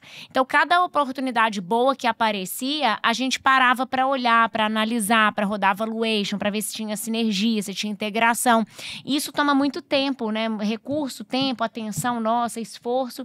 Então, o que a gente fez foi desenhar o planejamento estratégico para alinhar alinhar nós, enquanto sociedade, qual vai ser o nosso direcional para os próximos anos. E aí, o que chega que é muito diferente disso, a gente já fala, não é agora, pode ser bom, é um projeto legal, interessante, mas a gente não pode perder tempo ou energia com isso. Vamos focar aqui no nosso direcional. O que aparecer que faz sentido, vamos avaliar, vamos analisar de entrar no nosso ecossistema, até assim que nasceu o G4 Capital, para a gente começar a avaliar essas oportunidades. Porque, de fato, como o nosso ICP, né, o nosso cliente ideal, eles traz consigo a PJ, um projeto por trás dele, aparecia, de fato, muita coisa boa, muita avenida nova possível, né? Uhum. Não, eu sou do produto, mas eu sou do propósito também, sabe? Essa coisa de... Eu vendo autoestima. Eu não vendo calcinha, não vendo sutiã, eu vendo autoestima. E eu acho que a autoestima transforma vidas, né? Você se tá bem vestido. E tudo que é verdadeiro é de dentro para fora. Eu sempre falo, a gente não veste a lingerie pro outro. A gente veste para nós mesmas. Porque aí, se a gente está se sentindo bem, de dentro para fora, a gente exala esse poder, sabe? A gente sente uma segurança que faz com que a gente conquiste muito mais coisas. Isso vale para o empreendedorismo também. Eu te falei que eu tenho o meu podcast, que eu penso muito assim, eu trabalho autoestima, tanto com os produtos que eu vendo, quanto com os serviços que eu presto, tendo um podcast, produzindo conteúdo para minhas redes sociais. Mas eu ganho dinheiro, eu monetizo com os produtos que eu vendo. A parte toda dos serviços que eu presto, para mim, é como um jeito de eu devolver para a sociedade os meus aprendizados. Eu queria jogar uma pimentinha. Eu sabia que esse momento iria chegar, Arthur Morrison. Na verdade, eu queria perguntar para vocês duas, como é que vocês veem um pouco esse papo feminista aí de... não achei que era essa sementinha, não, achei que era... Não, tem uma outra sementinha depois. Vou abordar aqui. Mas como é que vocês enxergam esse papo feminista de a mulher não consegue se impor no trabalho, mansplaining, interrupt, essas coisas, tipo, a mulher numa reunião está aqui, os homens vão interromper porque ela é mulher. Nossa. A mulher em posições de destaque dentro do mercado de trabalho. Nós não vemos mulheres em posições de destaque. Estamos aqui com 2 mulheres em posições de destaque, né? Que já desmontam um pouco essa narrativa. Mas, enfim, como é que vocês enxergam um pouco isso? Já passaram por isso? Já ouviram muito esse discurso? É algo que não entra? Acho que eu fico imaginando também que deva haver algum momento em que vocês sejam meio que forçadas a falar que, nossa, como nós somos oprimidas nesse universo. Aí vocês falam, não, gente, não sou, foi mal, assim. Não, então, eu não tenho esse lugar de fala. Mas é isso que eu falo. A minha empresa, ela é muito feminina, mesmo em cargos de liderança. Não existe, se existir algum tipo de preconceito, né? Seria mais ao contrário, nunca vivenciei. Só que eu não posso falar por todas as mulheres. Eu acredito que sim, que exista ainda algumas dificuldades em alguns mercados, em alguns setores específicos, mas não no meu. Então, eu não posso falar por essas outras mulheres. Eu acredito que nem no Shark Tank, eu era a minoria. Éramos 2 mulheres e 3 homens. Nunca me senti interrompida por um Shark homem num pitch. Enfim, eu nunca senti esse tipo de preconceito, esse tipo de anulação por ser mulher. Então, eu não posso falar, mas eu acredito que exista, assim. E eu acho que o meu papel, enquanto mulher, empresária, empreendedora, uma figura pública, é mostrar que é possível você se colocar suas ideias e se sobrepor a qualquer tipo de preconceito aí que possa aparecer na sua vida. É o exemplo, a coisa do exemplo de novo, né? E falando baixinho, porque você vê que as duas são duas ladies. Eu não consigo falar alto, nem pra dar bronca. Não, assim. Calmas e falando baixo, hein? Não precisa nem gritar. E você mesmo, já teve foi muito interrompida? Reuniões, assim? Um pouco, mas eu também interrompo, então então, até teve um podcast que eu fui que você perguntou, né, se você se sente pressionado. Teve um podcast que a menina me perguntou, você é feminista? Aí eu respondi, não. Aí ela, acho que ela esperava justamente que eu corroborasse com isso, né? E eu falei... Aí mudou ela, meu Deus, mudei a minha nunca mais me convidou. Mas o ponto eu falei, gente, não, primeiro, porque eu acho que eu sou contra todos os movimentos coletivistas. Eu acho que isso, eu sou a favor da menor minoria, que é o indivíduo, independente de qualquer característica dele. E o que é certo, errado é errado. Então, assim, matar é errado. Matar homem é errado, matar mulher é errado, matar criança é errado, matar é errado. Então, os movimentos coletivistas, eles tentam fazer esses agrupamentos para criar o famoso nós contra eles, que é uma falácia para tentar ajudar quem eles dizem que estão ajudando, mas que no fim do dia não ajuda aquela pessoa a nível do indivíduo. Então, foi por isso que eu respondi, expliquei isso pra ela. Nunca mais me convidou, não sei se ainda somos amigas. Encerrou a entrevista, assim, que legal, estivemos aqui com mas então assim, realmente tem, muitas pessoas me perguntam isso e perguntam também, você já sofreu preconceito, essas coisas. Eu falei, gente, de novo, que foi o que a gente conversou até um pouco antes no podcast. Eu nunca parei pra reparar isso. Então assim, salvo coisas… Tava trabalhando, né? Exatamente, salvo coisas, violências, que aí, de novo, é certo e errado, e isso é errado de forma geral pra qualquer pessoa, que graças a Deus nunca passei, e a Sandra também não. As pequenas coisas, se você me perguntar se eu já passei, eu não sei nem dizer. Porque eu nunca parei para repará-las. Pode então, até ser provavelmente, que sim, mas isso não te parou. Exatamente. Né? Então, assim, no mercado financeiro, eu era a única mulher em todas as reuniões. No Grupão de Açúcar, no varejo, eu era a única mulher em diversas reuniões. Provavelmente alguém me interrompeu em algum momento? Diversas. Eu devo ter interrompido muita gente também, porque, né, a mulher também não é imaculada. Exato. E eu tenho um exemplo muito engraçado nisso. Que eu tava uma vez num congresso, e aí a gente tava no coffee break, conversando. Então tinha uma roda de pessoas assim. E aí chegou alguém pra mim e falou assim, você sabe onde é o banheiro? Aí eu falei, não sei, né, acabei de chegar aqui no coffee e tal, beleza. Aí deu uns 2 minutos, chegou alguém também, me cutucou e falou assim, eu queria saber onde que é qual que é a senha do Wi-Fi. Aí eu, não sei, acho que tem aquela moça ali pra perguntar. E aí um cara que tava na roda de conversa virou pra mim assim, você reparou que tá todo mundo achando que você trabalha no evento? Aí eu falei, eu já nem lembrava das 2 pessoas que passaram por mim, sabe? Aí eu falei, não entendi, o que você tá falando? Aí ele falou assim, não, porque repara, você é a única mulher participante. O resto todo das mulheres são do time. E beleza, perfeito, uma profissão maravilhosa.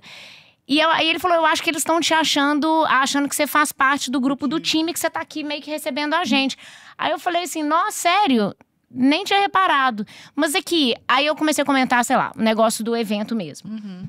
Então, o que aconteceu nesse pequeno lapso de tempo? Primeiro, eu não reparei. Se não fosse um dos caras terem comentado isso, provavelmente eu teria seguido minha vida, minha casa, estudado, trabalhado e seguido a vida. E segundo, uma vez que ele identificou aquilo, eu tinha 2 caminhos ali. Nossa, problematizar o negócio, que absurdo, essa sociedade patriarcal. Ou eu podia falar o seguinte, beleza. Porque de fato eu era a única mulher participante. Era até dar risada também, né? Aí eu falei, bom, beleza, tá, e continuei a vida. Então, de novo, se eu já vivi isso, não sei, óbvio que eu tô separando toda a parte de violência, agressão, contato físico, que aí sim eu consigo garantir que eu não vi, mas essas outras coisas que provavelmente aconteceram no mercado financeiro, todo mundo era muito mais velho, eu tinha acabado de sair da faculdade, provavelmente aconteceram, mas eu não reparei, eu estava muito ocupada, focada no meu objetivo final para reparar esse tipo de coisa. Então eu acho que é isso também, como é que a gente encara. E aí hoje, numa mesa como os meus sócios são todos homens, isso não é uma questão, it's not an issue, sabe? A gente discute, eu falo alto, eles falam alto, eu interrompo, ele interrompe. Porque, gente, isso chama, bem-vindo, a uma discussão, né? Não é um negócio que, não, espera eu terminar de falar pra você. Isso acontece vitimiza. Mesmo. Exatamente. Eu acho que é essa atitude que faz toda a diferença quando a gente fala de qualquer tipo de preconceito. Porque coisas podem acontecer e vão acontecer. Situações onde você vai se você for homem ou mulher, mas se você for mulher, se você problematizar em cima disso, você vai potencializar algo que não tem porquê, né? Eu acho que tudo bem, temos que lutar pela equidade, tudo bem, isso aí é uma outra pauta, mas a gente ficar se vitimizando por ser mulher, ou por ser negro, ou por ser qualquer minoria, a gente perde oportunidades. E tudo que acontecer na nossa vida como a gente reage a isso, né?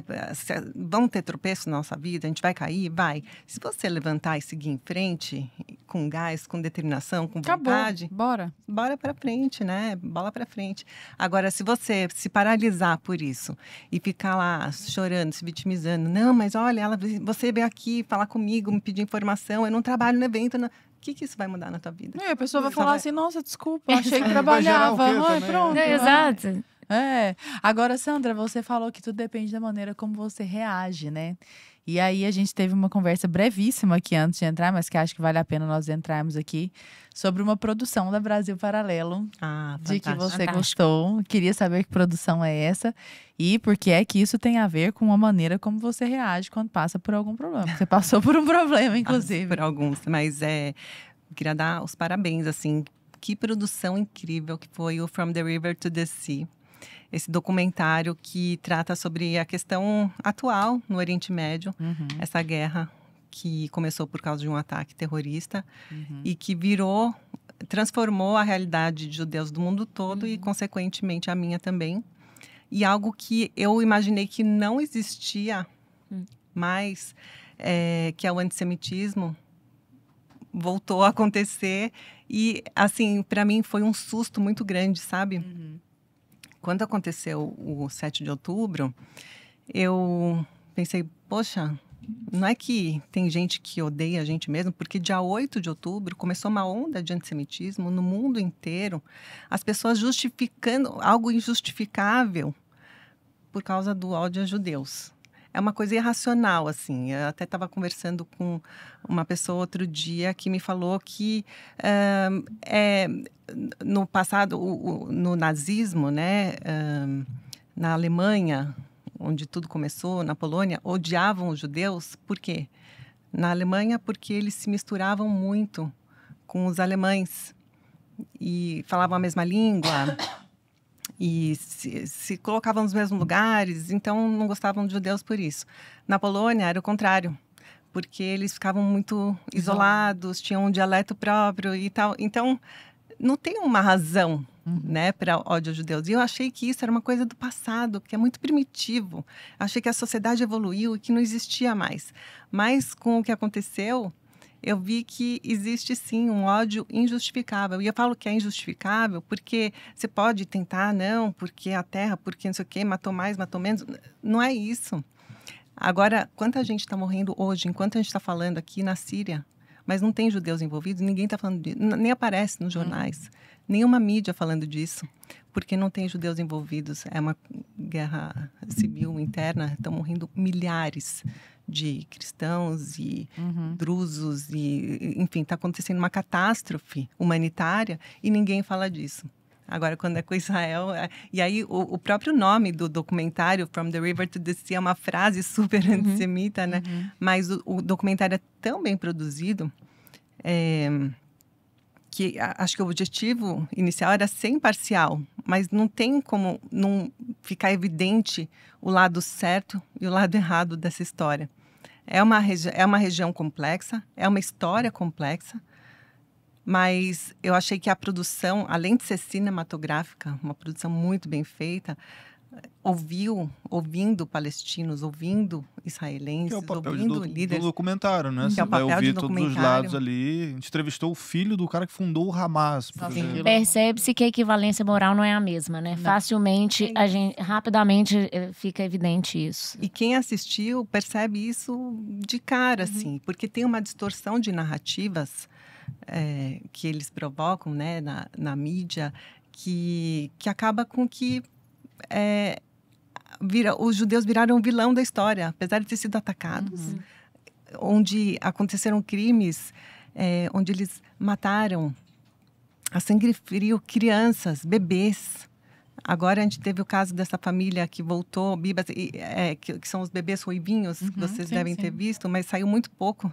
As pessoas, eu postei, as pessoas, mas o que aconteceu? As pessoas não sabiam o que tinha acontecido.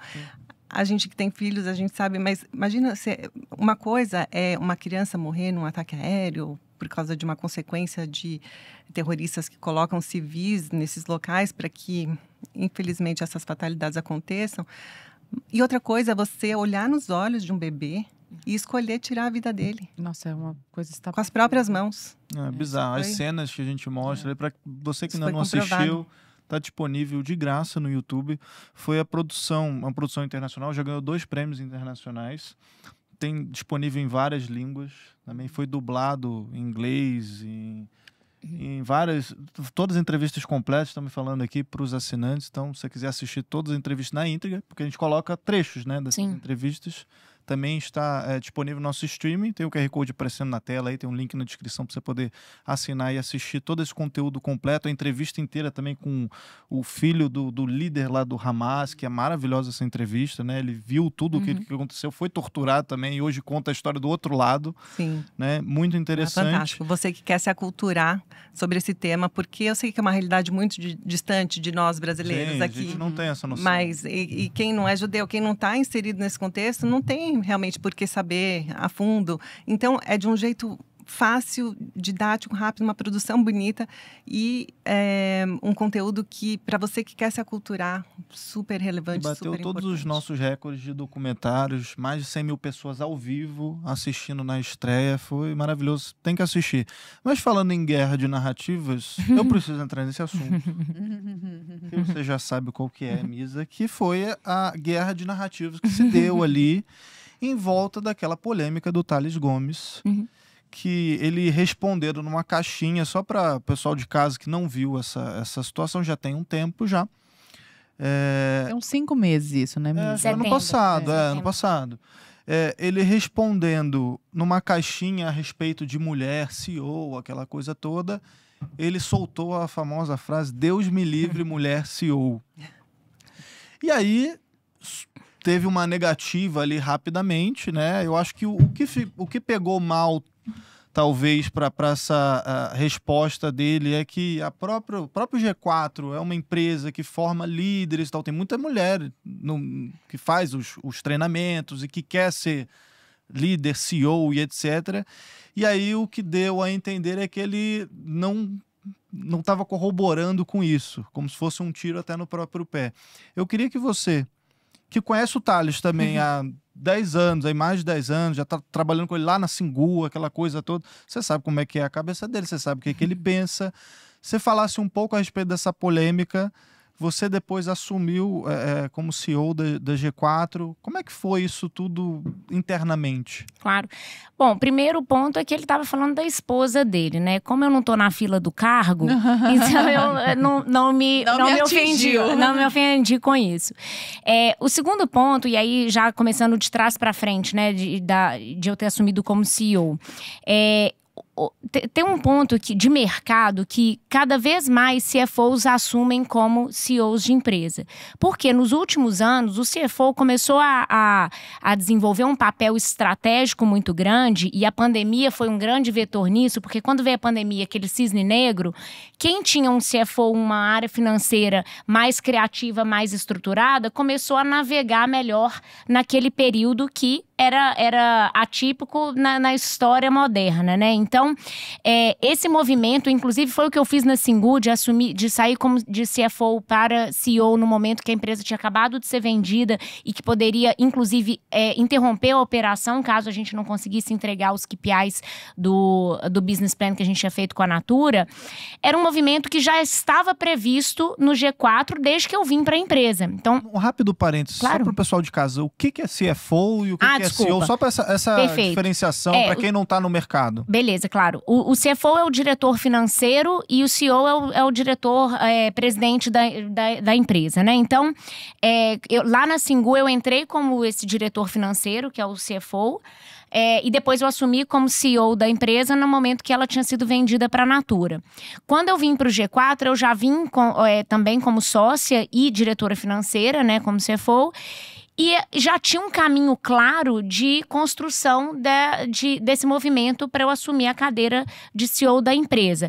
Agora, óbvio, a externalidade, ela aconteceu e ela exigiu que a gente catalisasse esse processo. Então, por isso que eu começo de trás para frente, para contextualizar que não é que eu estava jogando ping-pong e me colocaram ali do nada, entendeu? Era um negócio que eu já estava há 2 anos e meio na empresa. Não é porque, a polêmica... Exato. Tem que tirar o cara, bota uma mulher no lugar. Pra ter uma mulher CEO. Claro, exato. Assim, eu não tava jogando ping-pong e falaram, a gente precisa de uma mulher, toma aqui.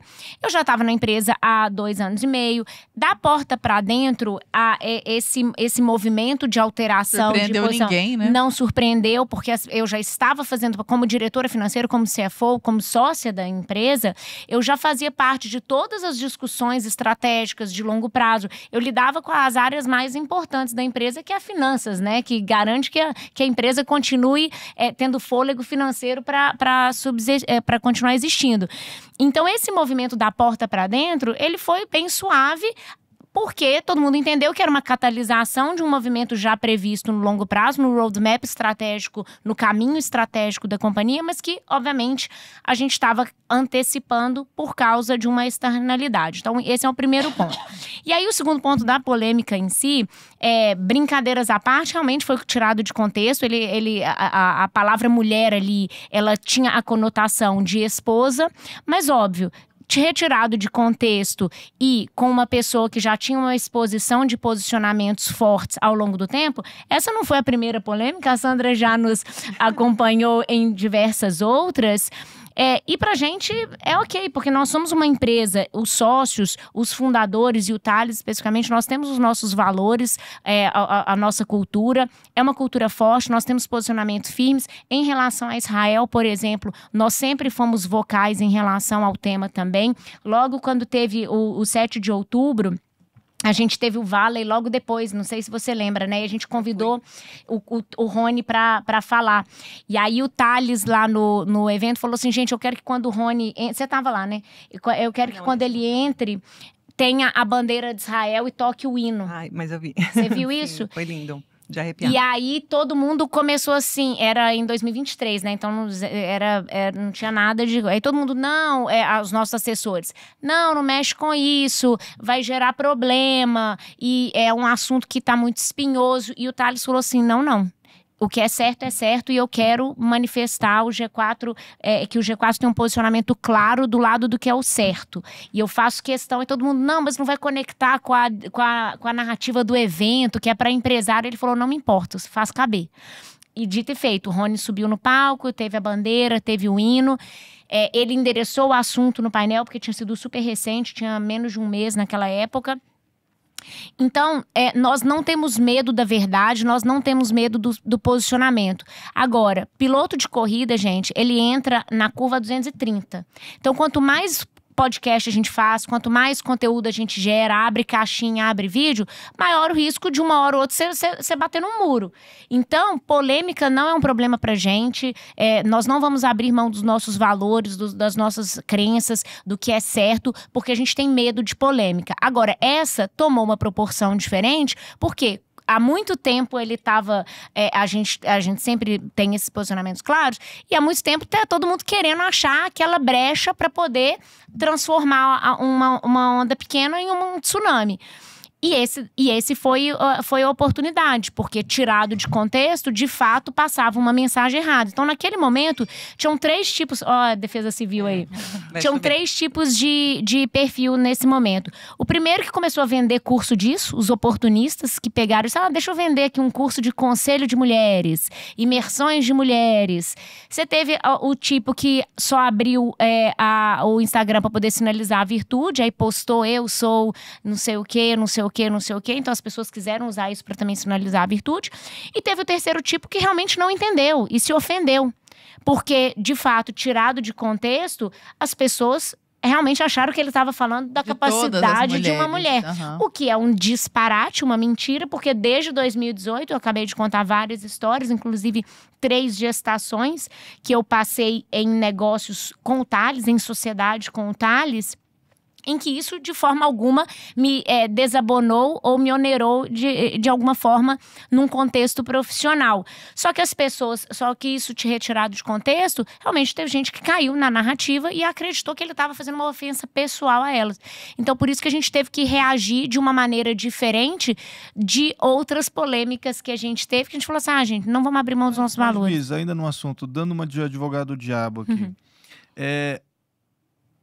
Dado que o perfil dele é público e ele já é uma pessoa que expõe muito as convicções dele, os valores, aquela coisa, você não acha, assim, que você tem que redobrar, talvez, o cuidado com algumas palavras, o jeito de... Porque eu acho que não foi nem o que ele disse, necessariamente, ali nesse caso, tá? Eu acho que foi, talvez, a forma como foi dito. Né? Em vez de colocar mulher, se ele tivesse colocado esposa minha. Mas é regionalismo. Eu não sei as outras mulheres. Eu não sei as outras mulheres, Deus mas a minha esposa minha, blá, blá, blá. Se ele tivesse escrito esposa, e aí na época ele falou isso, eu escolhi as palavras erradas, e no movimento de divulgação da alteração de posições, ele mesmo admitiu exatamente isso, né? Ele falou, a mensagem eu não mudo, porque realmente eu estava falando em relação à minha esposa, minha mulher, com quem... Acho que vale a pena explicar acordos. Isso. Ele fala muito isso. Ele era o CEO, ele foi CEO por muitos anos, e ele sabe a dedicação, o envolvimento que isso requer de uma pessoa, exige de uma pessoa sendo homem ou mulher.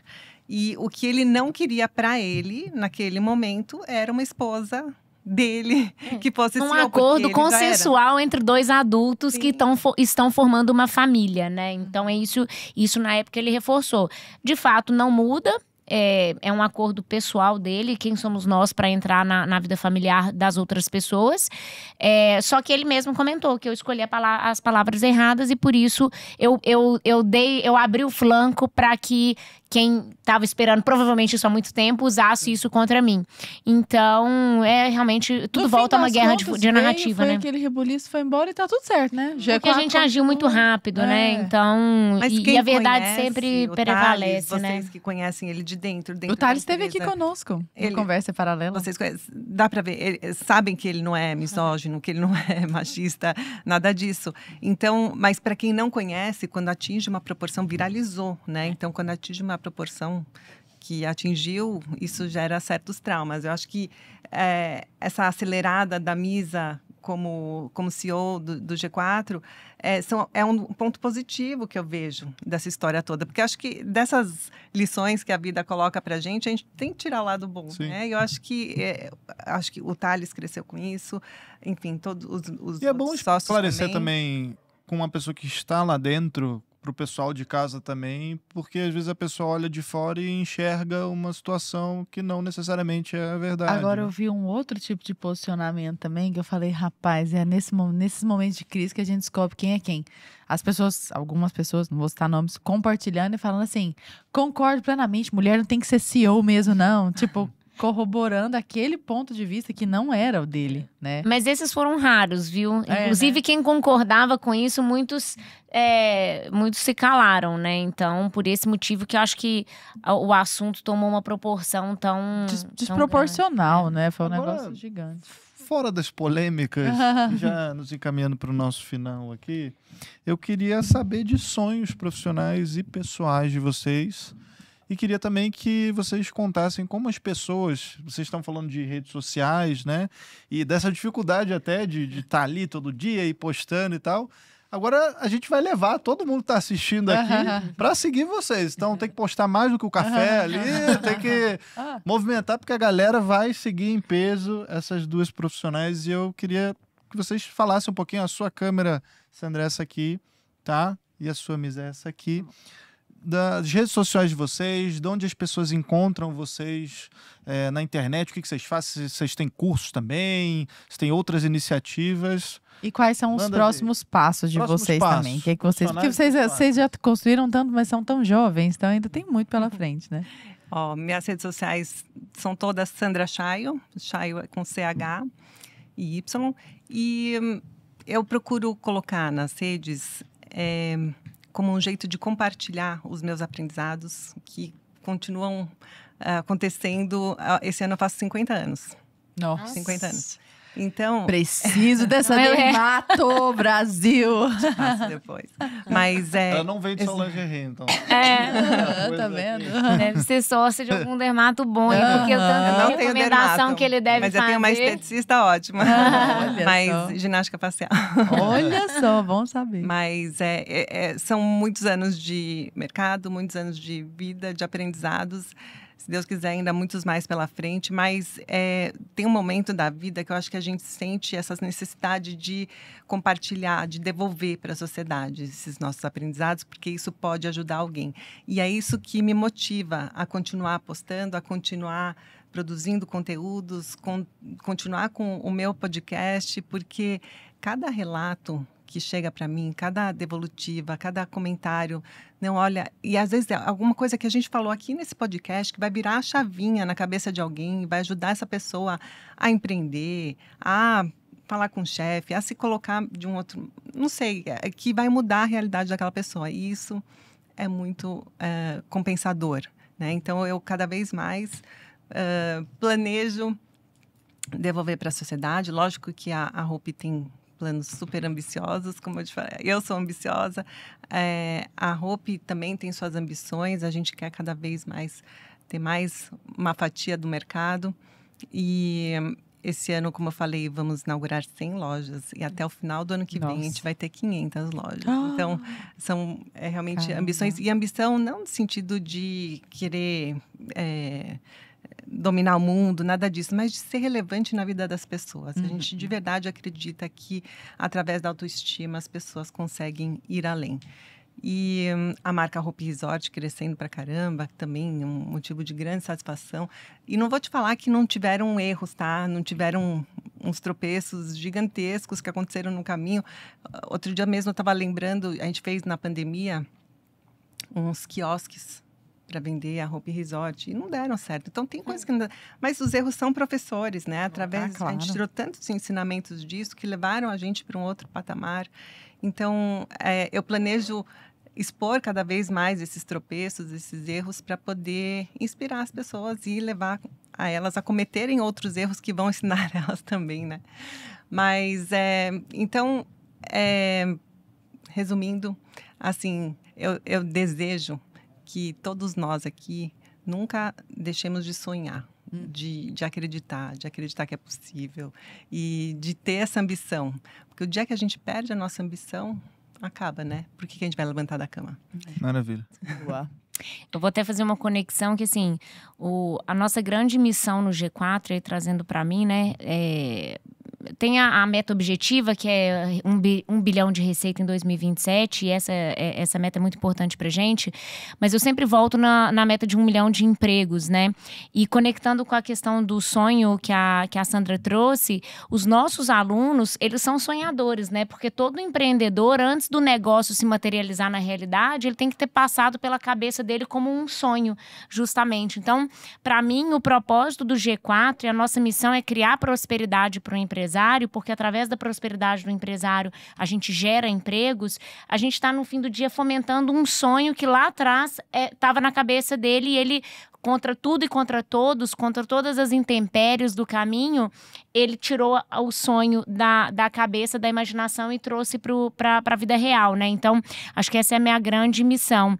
E trazendo aqui como mais para o lado pessoal, de fato para as mulheres, né? Para as pessoas, homens também, para não colocarem família como uma concorrência, uma competição, né? Com vida profissional, com carreira, com trajetória. De verdade, não é uma questão de é uma questão de e. E aí, você só tem que encaixar esse e na melhor dinâmica, né? E no melhor desequilíbrio temporário, que vai ser um tempo você desequilibrando mais para sua família do que para sua trajetória, depois um pouco mais para a profissão e um pouco menos para a família, mas dando visibilidade, que é por um bom motivo, né? Um motivo de longo prazo.